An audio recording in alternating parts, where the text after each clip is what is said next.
everybody. Miss Tess. Welcome to Story Time. Today's story is Way For Ducklings by Robert McCloskey. It was a favorite of mine when I was a child, and I hope you enjoy it. Bye. Make Way for Ducklings by Robert McCloskey.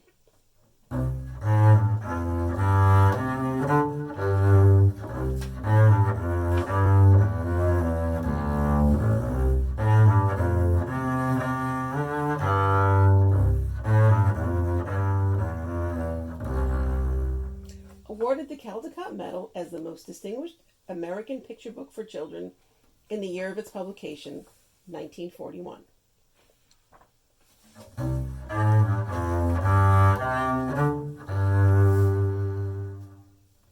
Mr. and Mrs. Mallard were looking for a place to live.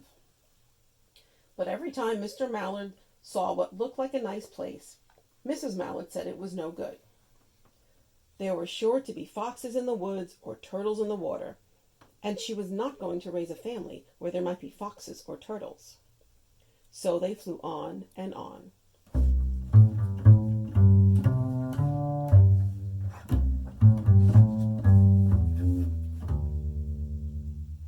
When they got to Boston, they felt too tired to fly any further. There was a nice pond in the public garden with a little island on it. The very place to spend the night, quacked Mr. Mallard. So down they flapped.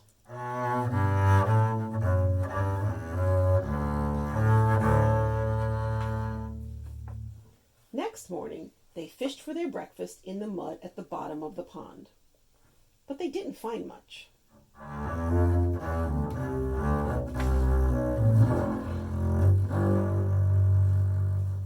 Just as they were getting ready to start on their way, a strange, enormous bird came by.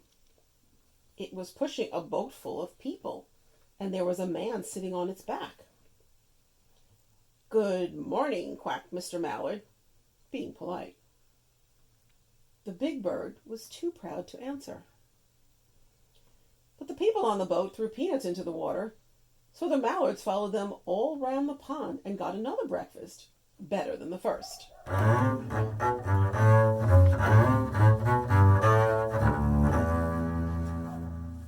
"I like this place," said Mrs. Mallard, as they climbed out on the bank and waddled along.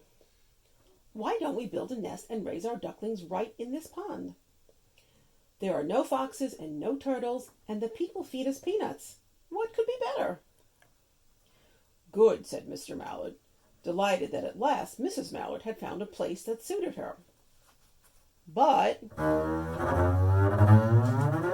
"Look out!" squawked Mrs. Mallard, all of a dither. "You'll get run over." And when she got her breath, she added, "This is no place for babies, with all those horrid things rushing about. We'll have to look somewhere else."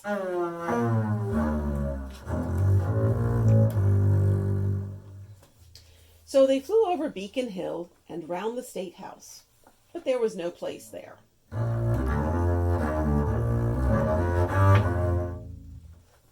They looked in Louisburg Square, but there was no water to swim in.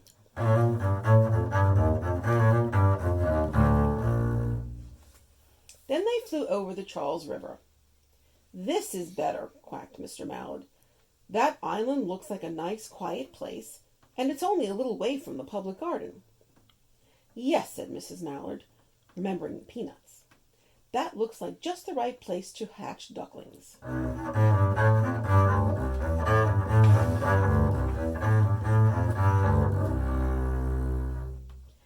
So they chose a cozy spot among the bushes near the water and settled down to build their nest. And only just in time, for now they were beginning to molt. All their old wing feathers started to drop out, and they would not be able to fly again until the new ones grew in.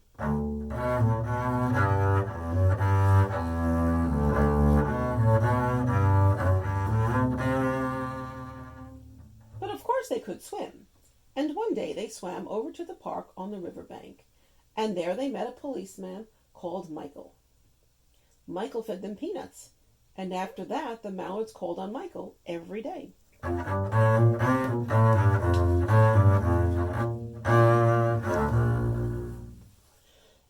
Mrs. Mallard had laid 8 eggs in the nest, she couldn't go visit Michael any more, because she had to sit on the eggs to keep them warm. She moved off the nest only to get a drink of water, or to have her lunch, or to count the eggs and make sure they were all there.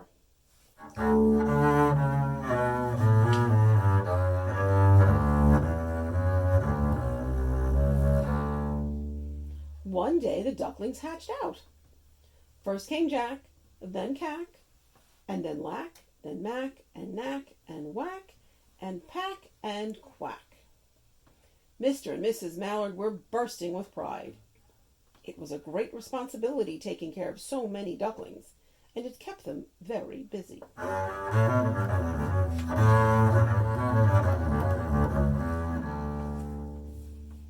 One day, Mr. Mallard decided he'd like to take a trip to see what the rest of the river was like, further on. So off he set. "I'll meet you in a week in the public garden," he quacked over his shoulder. "Take good care of the ducklings." "Don't you worry," said Mrs. Mallard. "I know all about bringing up children." And she did.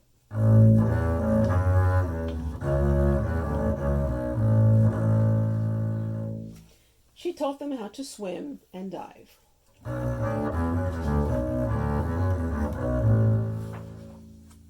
She taught them to walk in a line, to come when they were called, and to keep a safe distance from bikes and scooters and other things with wheels.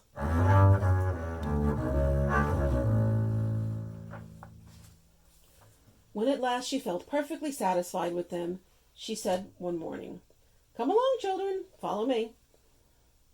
Before you could wink an eyelash, Jack, Cack, Lack, Mack, Knack, Whack, Pack, and Quack fell into line, just as they had been taught. Mrs. Mallard led the way into the water, and they swam behind her to the opposite bank.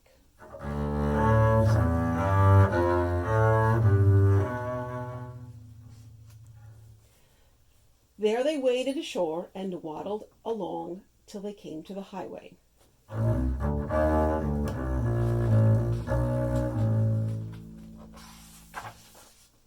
Mrs. Mallard stepped out to cross the road. Honk, honk, went the horns on the speeding cars. Quack, quack, went Mrs. Mallard as she tumbled back again. Quack, quack, quack, quack, went Jack, Cack, Lack, Mack, Knack, Whack, Pack, and Quack, just as loud as their little quackers could quack. The cars kept speeding by and honking, and Mrs. Mallard and the ducklings kept right on quack, quack, quacking.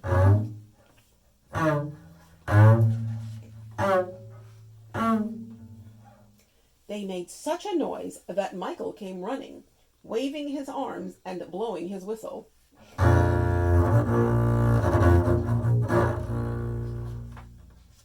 He planted himself in the center of the road, raised one hand to stop the traffic, and then beckoned with the other, the way policemen do, for Mrs. Mallard to cross over.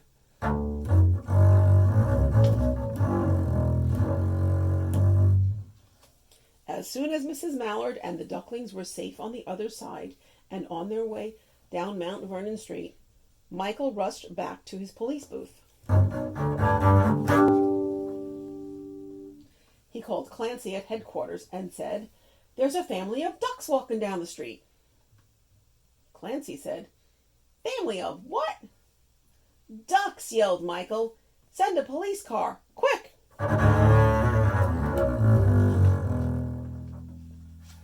Meanwhile, Mrs. Mallard had reached the corner bookshop and turned into Charles Street, with Jack, Cack, Lack, Mack, Knack, Whack, Pack, and Quack all marching in line behind her.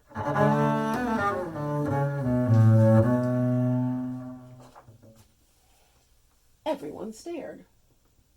An old lady from Beacon Hill said, "Isn't it amazing?" And the man who swept the street said, "Well, now, ain't that nice?" And when Mrs. Mallard heard them, she was so proud, she tipped her nose in the air and walked along with an extra swing in her waddle.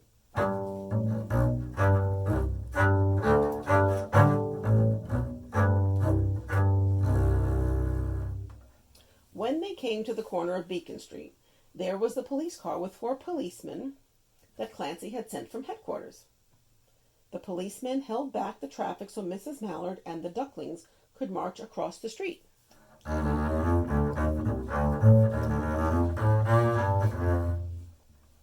Right on into the public garden.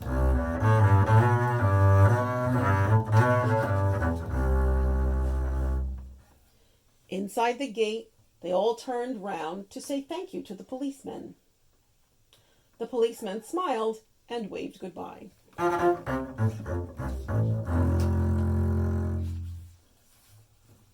When they reached the pond and swam across to the little island, there was Mr. Mallard waiting for them, just as he had promised.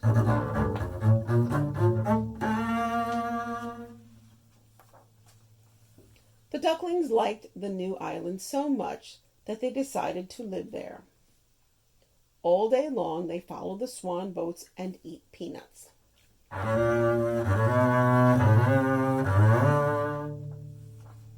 And when night falls, they swim to their little island and go to sleep.